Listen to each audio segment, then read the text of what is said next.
আমরা ক্লাস 12-এর বংশগতির আণবিক ভিত্তি এই অধ্যায় থেকে ট্রান্সলেশন বা প্রোটিন সংশ্লেষ এই পদ্ধতিটি নিয়ে আলোচনা করব। ট্রান্সলেশন বা প্রোটিন সংশ্লেষ এটি সেন্ট্রাল ডগমার শেষ ধাপ। সেন্ট্রাল ডগমা মানে হচ্ছে জিনের বহিঃপ্রকাশের পথ। ডিএনএ থেকে রেপ্লিকেশনের মাধ্যমে ডিএনএ তৈরি হয়।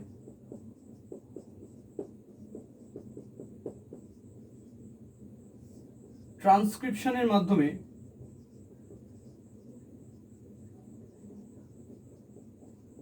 তৈরি হয় আরএনএ এবং ট্রান্সলেশন এর মাধ্যমে তৈরি হয় প্রোটিন।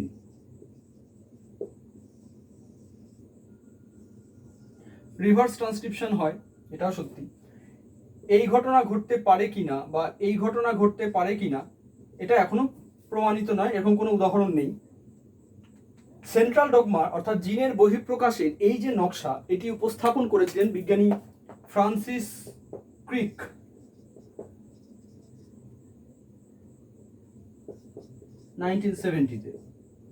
তো তার দেওয়া সেন্ট্রাল ডগমার মডেল হচ্ছে এটা। আমরা এই মডেলের এই ট্রান্সলেশন বা আরএনএ থেকে প্রোটিন সংশ্লেষ এই বিষয়টি নিয়ে আলোচনা করব। ট্রান্সলেশনের জন্য কি কি উপাদান প্রয়োজন তার আগে যেটা জানবো সেটা হচ্ছে ট্রান্সলেশন কোথায় ঘটে। রাইবোজোমের উৎপত্তি নিউক্লিয়াসের ভেতরে, ইউক্যারিওটিক সেলের ক্ষেত্রে, আবার সাইটোপ্লাজমেও থাকে, বিভিন্ন অঙ্গাণুর ভেতরেও থাকে। এমআরএনএর উৎপত্তি মাইটোকন্ড্রিয়াল ডিএনএ এবং প্লাস্টিডিয়াল ডিএনএর ক্ষেত্রে ওই অঙ্গাণুর ভেতরে হয়, এবং সেই এমআরএনএ থেকে প্রোটিন সংশ্লেষ বা ট্রান্সলেশনও ওই অঙ্গাণুগুলির ভেতরে ঘটে। কিন্তু প্রধানত ঘটে নিউক্লিয়াস এবং সাইটোপ্লাজমে। বেশিরভাগটা সাইটোপ্লাজমে হয় প্রোটিন সংশ্লেষের ঘটনা। যারা প্রোক্যারিওটিক তাদের ক্ষেত্রেও সাইটোপ্লাজমে কিন্তু এই ঘটনা ঘটে। কি কি দরকার ট্রান্সলেশনের জন্য? একটা হচ্ছে অ্যামাইনো অ্যাসিড। আমরা জানি প্রকৃতিতে 20 রকম অ্যামাইনো অ্যাসিড থাকে। এই 20 রকম অ্যামাইনো অ্যাসিড বিভিন্ন সংখ্যায় এবং বিভিন্ন বিন্যাসে যুক্ত হয়ে বিভিন্ন রকম প্রোটিন পৃথিবীতে তৈরি হয়েছে। আর দরকার হচ্ছে টিআরএনএ, ট্রান্সফার আরএনএ। 20 রকম অ্যামাইনো অ্যাসিডের জন্য 20 রকম ট্রান্সফার আরএনএ প্রয়োজন। রাইবোজোম এইটি প্রয়োজন। অবশ্যই এমআরএনএ প্রয়োজন, কারণ একটি ডিএনএর মধ্যে থাকা জিনে যে প্রোটিন তৈরির সংকেত ছিল সেই প্রোটিন তৈরির সংকেত এখন এমআরএনএর মধ্যে, সেইটাকে ব্যবহার করে প্রোটিন সংশ্লেষের ঘটনা ঘটবে। আর কি দরকার? আর দরকার ইনিশিয়েশন ফ্যাক্টর বা সূচনা শর্ত, ইলংগেশন ফ্যাক্টর, বিভিন্ন রকম ইলংগেশন ফ্যাক্টর হয়, এবং রিলিজ ফ্যাক্টর, বিভিন্ন রকম রিলিজ ফ্যাক্টর হয়, সেইগুলি দরকার। এছাড়া দরকার গুয়ানোসিন ট্রাইফসফেট দরকার, ঠিক আছে, এইগুলি দরকার। প্রধানত এই উপাদানগুলিকে ব্যবহার করেই প্রোটিন সংশ্লেষের ঘটনা ঘটে। আমরা দেখে নেব আরো অনেক উৎসেচক আছে যেগুলি প্রোটিন সংশ্লেষের জন্য প্রয়োজন। প্রথমে কি ঘটনা ঘটছে? রাইবোজোম আমরা আলোচনা করছি মূলত প্রোক্যারিওটিকের ক্ষেত্রে, ইকোলাই ব্যাকটেরিয়ার ক্ষেত্রে ট্রান্সলেশনের প্রসেস আলোচনা করছি। প্রোক্যারিওটিক রাইবোজোমের যে 70S রাইবোজোম, তার দুটো sub unit, small sub unit 30S আর লার্জ সাব ইউনিট 50S। প্রথমে 30S সাব ইউনিট। এই 30S সাব ইউনিট এর সঙ্গে যুক্ত হচ্ছে ইনিশিয়েশন ফ্যাক্টর বা সূচনা শর্ত 3 প্রথমে যুক্ত হচ্ছে। তাহলে এই সংযোগের ঘটনা প্রথমে ঘটলো। এইটি 30S সাব ইউনিট, তার সঙ্গে এটা ইনিশিয়েশন ফ্যাক্টর 3, শুধু 3 লিখে রাখলাম আমি। তো ইনিশিয়েশন ফ্যাক্টর 3 এর সঙ্গে যুক্ত হয়েছে, এটা একটা স্টেপ। এর পরবর্তী ঘটনা কি? টিআরএনএ, একটি নির্দিষ্ট টিআরএনএ যার নাম হচ্ছে, আমরা টিআরএনএ কে এখানে সংক্ষেপে আঁকছি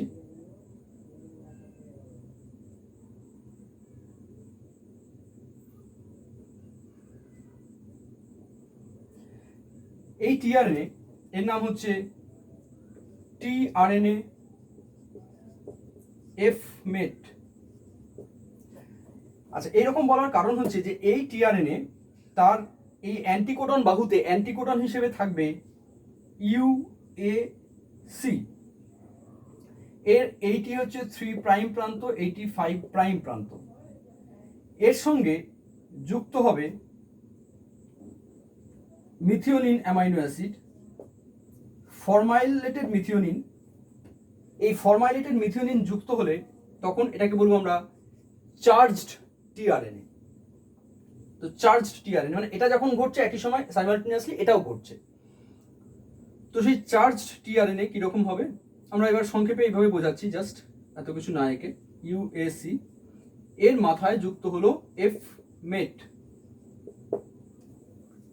যেহেতু এর মাথায় অ্যামাইনো অ্যাসিড যুক্ত হয়েছে, একে চার্জড টিআরএনএ বলছি। একে আমরা কি বলবো তাহলে? এর সঙ্গে কি যুক্ত আছে? ফরমাইলেটেড মিথিওনিন আর টিআরএনএ এফ মেট। এফ মেট এই জিনিসটাকে বলছি এফ মেট, টিআরএনএ এফ মেট। এটিও তৈরি হচ্ছে এর সঙ্গে সঙ্গে। ইন দ্য মিন টাইম এই স্মল সাব ইউনিটটি এমআরএনএ এর সঙ্গে যুক্ত হচ্ছে। ধরা যাক এটি এমআরএনএ, মেসেঞ্জার আরএনএ, তার 5 প্রাইম প্রান্ত, 3 প্রাইম প্রান্ত। এই 5 প্রাইম প্রান্তে যেখানে সূচনা কোডন তার কিছু আগে থাকে Shine Dalgarno sequence. Shine Dalgarno sequence. সেখানে কি থাকে? A G G A G G U. আমি ধরে নিচ্ছি সূচনা কোডন এখানে 5 প্রাইম থেকে 3 প্রাইমের দিকে এ G G A G G you এই সিকোয়েন্স থাকে। এটাকে বলে শাইন ডালগার্নো সিকোয়েন্স। এই সিকোয়েন্সটাকে চিনে এই ইনিশিয়েশন ফ্যাক্টর 3 এর সঙ্গে যুক্ত, মানে ইনিশিয়েশন ফ্যাক্টরের সহযোগিতাতেই এই রাইবোজোমের স্মল সাব ইউনিট এসে এই শাইন ডালগার্নো সিকোয়েন্সের সঙ্গে যুক্ত হয়েছে উইথ IF3 সংযোগ ঘটেছে।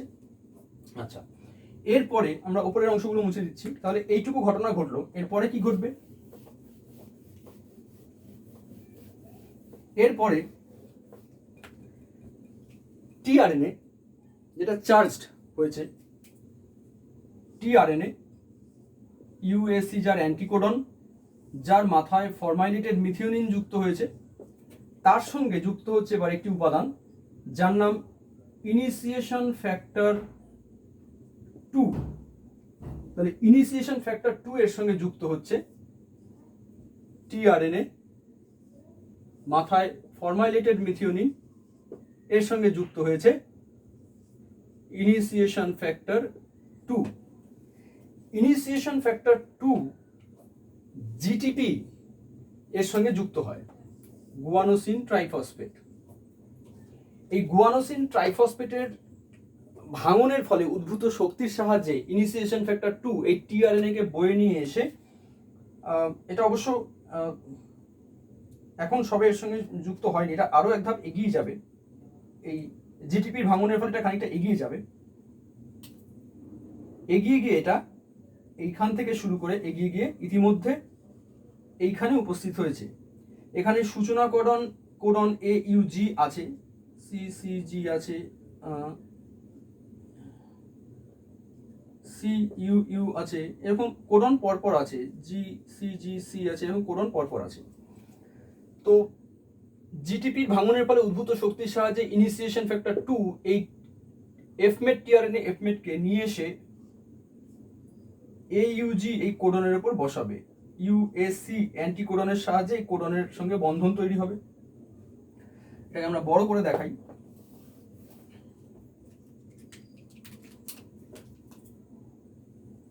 এমআরএনএ তার initiation codon,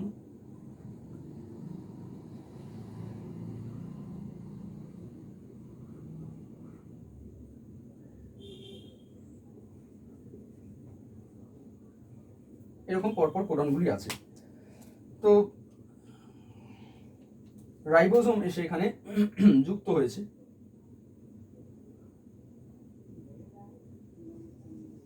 small sub unit যুক্ত হয়েছে এখানে এসে। এর সঙ্গে যুক্ত আছে ইনিশিয়েশন ফ্যাক্টর IF3। এবার এটা এসে যুক্ত হচ্ছে এফমেট টিআরএনএ এফমেট, তার অ্যান্টিকোডন UAC, তার সাহায্যে এ যুক্ত হয়েছে, এর মাথায় এফমেট ফরমালিটের মিথিওনিন। এটাকে বলছি আমরা সূচনা কমপ্লেক্স।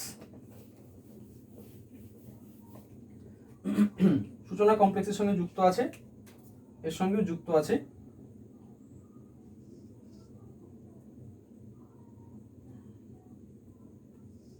ইনিশিয়েশন ফ্যাক্টর 2 যুক্ত আছে। ইনিশিয়েশন ফ্যাক্টর 2 এবং ইনিশিয়েশন ফ্যাক্টর 3 এর সঙ্গে এসে, মানে এই দুটির সঙ্গে মূলত যুক্ত হওয়ার জন্য এবার রাইবোজোমের large subunit 30S subunit আসবে। এটা ছিল 30S ইনিশিয়েশন কমপ্লেক্স। এবার লার্জ সাব ইউনিট যেটা, সেটা আসবে এবং এই আসার কাজে সাহায্য করবে ইনিশিয়েশন ফ্যাক্টর 1। ইনিশিয়েশন ফ্যাক্টর 1 রাইবোজোমের লার্জ সাব ইউনিটের সঙ্গে স্মল সাব ইউনিটের সংযোগ ঘটাবে। তখন এটা হলো 30S initiation complex, sorry 70S initiation complex. কারণ এটা 30S, এটা 50S, দুটো যুক্ত হওয়ার পর 70S রাইবোজোম তৈরি হয়েছে। এটা হচ্ছে 70S ইনিশিয়েশন কমপ্লেক্স। এরপরে এই কমপ্লেক্সগুলির দরকার হবে না, এরা এখান থেকে খুলে বেরিয়ে যাবে। এই পর্যন্ত যা ঘটলো সেটা হচ্ছে সূচনা দশা বা ইনিশিয়েশন ফেজ। এবার হবে চেইন ইলংগেশন বা শৃঙ্খল দীর্ঘীকরণ দশা। এটা 5 প্রাইম প্রান্ত, এটা 3 প্রাইম প্রান্ত। এখানে কিছু ইলংগেশন ফ্যাক্টর, শৃঙ্খল দীর্ঘীকরণ শর্ত কাজ করবে।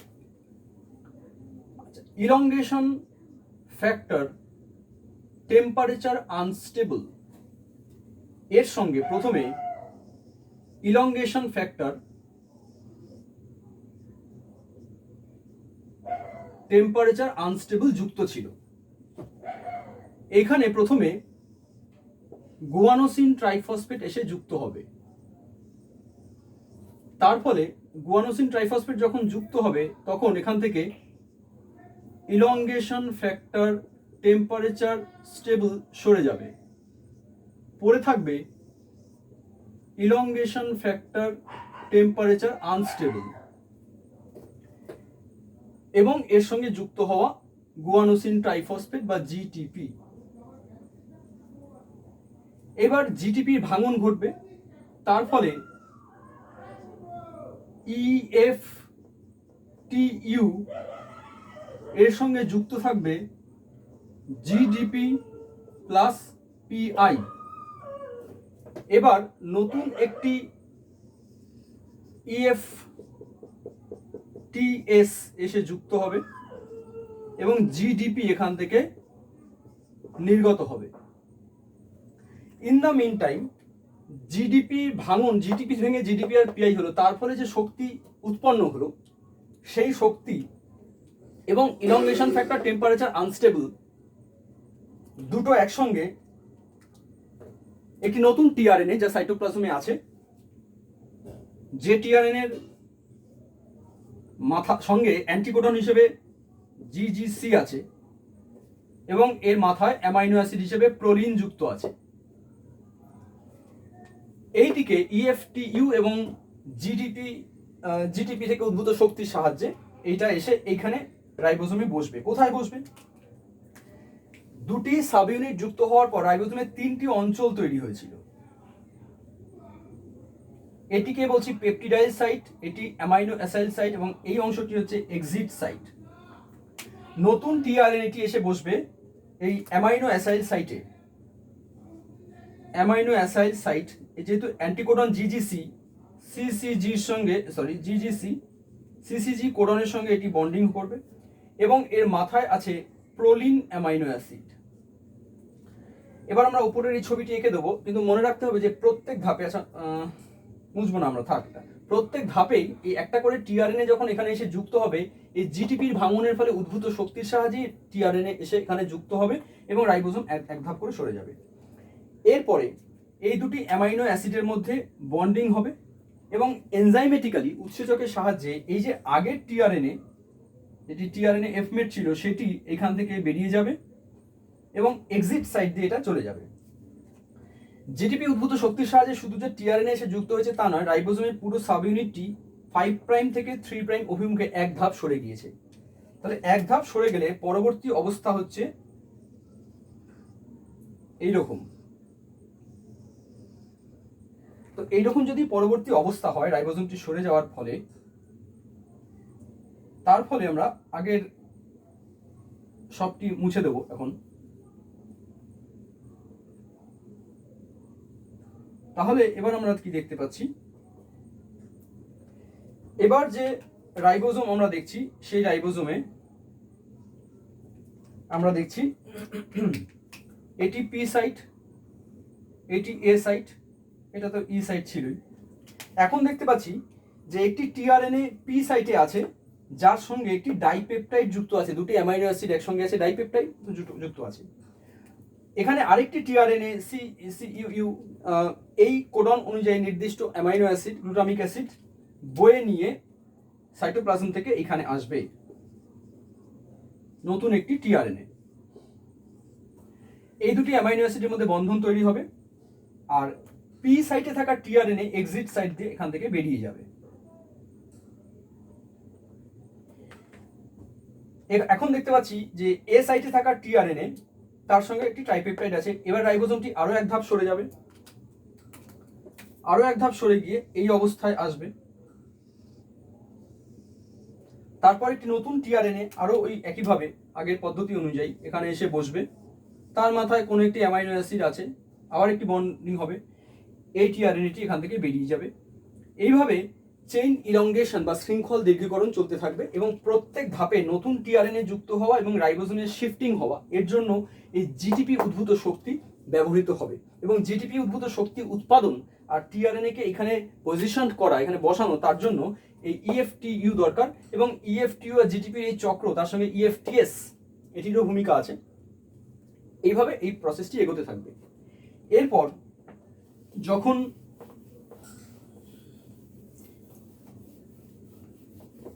রাইবোজোম এমআরএনএ এর একদম সমাপ্তি কোডনের কাছে পৌঁছে গেল, এটি এমআরএনএ, এটি 3 প্রাইম প্রান্ত, এটি 5 প্রাইম প্রান্ত।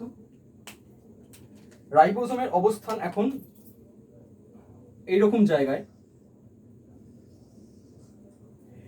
এইখানে ছিল একটি কোডন, এটা 3টি অঞ্চলে বিভক্ত, পি সাইট, এ সাইট। পি সাইটে যে কোনো একটা কোডন ধরে নিলাম আমি, ইউ ইউ ইউ আছে। তো এখানে একটি টিআরএনএ এসে বসেছে, যার মাথায় অনেকগুলো অ্যামাইনো অ্যাসিড জোড়ার ফলে তৈরি হয়েছে একটি চেইন পলিপেপটাইড শৃঙ্খল, সেটি আছে। এর শুরুতে কি আছে? শুরুতে আছে এফ মেট, কারণ সূচনা কোডন হিসেবে ছিল এইউজি।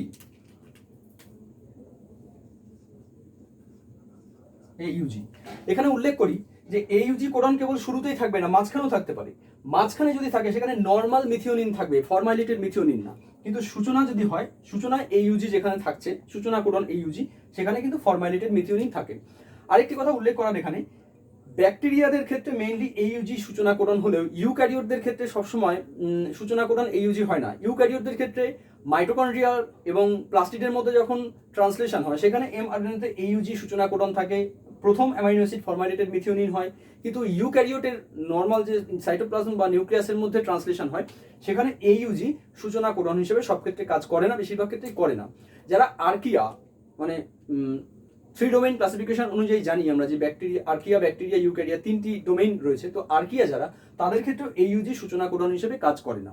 তাই এটা এইউজি সূচনা কোডন, এটা ব্যাকটেরিয়াদের ক্ষেত্রে হলেও এটা ইউনিভার্সাল নয়। কিন্তু এবার সমাপ্তি কোডন এখানে একটি এসে উপস্থিত হয়েছে। সমাপ্তি কোডন ইউএএ, ইউএজি বা ইউজিএ, এই 3টি হচ্ছে সমাপ্তি কোডন। ইউএএ, ইউএজি অথবা ইউজিএ, এই 3টির যে কোনো একটি হবে সমাপ্তি কোডন। কোনো একটি সমাপ্তি কোডন এখানে থাকলে সমাপ্তিকোডনের অ্যান্টিকোডন যুক্ত কোনো টিআরএনএ হয় না, এখানে এসে যুক্ত হয় রিলিজ ফ্যাক্টর।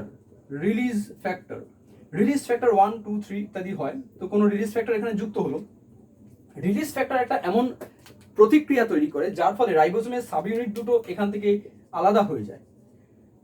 শুধু তাই না, এই সামগ্রিক যে অ্যাসোসিয়েশন হয়েছে বিভিন্ন উপাদানের, এগুলো ডিসইন্টিগ্রেটেড হয়ে যায়। রাইবোজোমের সাব ইউনিট দুটো আলাদা হয়ে যায়, টিআরএনএ চলে যায় সাইটোপ্লাজমে এবং পলিপেপটাইড চেইনটি এই এমআরএনএ থেকে বিচ্ছিন্ন হয়ে যায়। এটা হলো পলিপেপটাইড সংশ্লেষ। এখনো কিন্তু পলিপেপটাইডকে আমরা প্রোটিন বলতে পারি না। এবার যেটা হবে পোস্ট ট্রান্সলেশনাল মডিফিকেশন। এই পর্যন্ত ট্রান্সলেশন বলে এই পর্যন্ত ঘটনা বললে আমরা ট্রান্সলেশনের সমাপ্তি বলতে পারি। বাড়তি যেটুকু উল্লেখ করছি সেটা হচ্ছে পোস্ট ট্রান্সলেশনাল মডিফিকেশন, সেটা ট্রান্সলেশনের ঘটনা নয়। প্রোটিন, এই যে পলিপেপটাইড শৃঙ্খল তৈরি হলো প্রায় 100-150 বিভিন্ন সংখ্যক হতে পারে অ্যামাইনো অ্যাসিডের একটা চেন, এটা পলিপেপটাইড। এটাকে আমরা প্রোটিনের প্রাইমারি স্ট্রাকচার বলবো। এবার এটার মডিফিকেশন হচ্ছে, তার কয়েলিং হলো, হয়ে সেটা একটা সেকেন্ডারি স্ট্রাকচার হলো, তারপর আরও কিছু পরিবর্তন ঘটলো, সেটা একটা টারশিয়ারি স্ট্রাকচার হলো, আরও কিছু পরিবর্তন হলো, কোয়াটারনারি স্ট্রাকচার হলো, তারপর হতে পারে সেটা একটা ফাংশনাল প্রোটিন। এমন হতে পারে একটি পলিপেপটাইড নিয়ে একটি প্রোটিন তৈরি হলো, মোনোমেরিক বলবো। যদি কয়েকটি নিয়ে হয় অলিগোমেরিক প্রোটিন বলতে পারি আমরা, যেমন হিমোগ্লোবিন 4টে পলিপেপটাইড নিয়ে তৈরি। তো এরকম হতে পারে। এই যে পোস্ট ট্রান্সলেশনাল মডিফিকেশন, এই মডিফিকেশনে চ্যাপেরন বলে একটি প্রোটিন খুব গুরুত্বপূর্ণ ভূমিকা পালন করে। ক্লাস 12-এর জন্য মূলত ট্রান্সলেশন পদ্ধতিটি দরকার এবং বেশিরভাগ ক্ষেত্রে পরীক্ষায় গোটা পদ্ধতিটা দেয় না, যদিও পড়তে হবে পুরোটাই। এক্ষেত্রে ট্রান্সলেশনের সূচনা দশা কিংবা শৃঙ্খল দীর্ঘীকরণ দশা কিংবা সমাপ্তি দশা, তার ডেসক্রিপশন পরীক্ষার জন্য কিন্তু খুবই গুরুত্বপূর্ণ।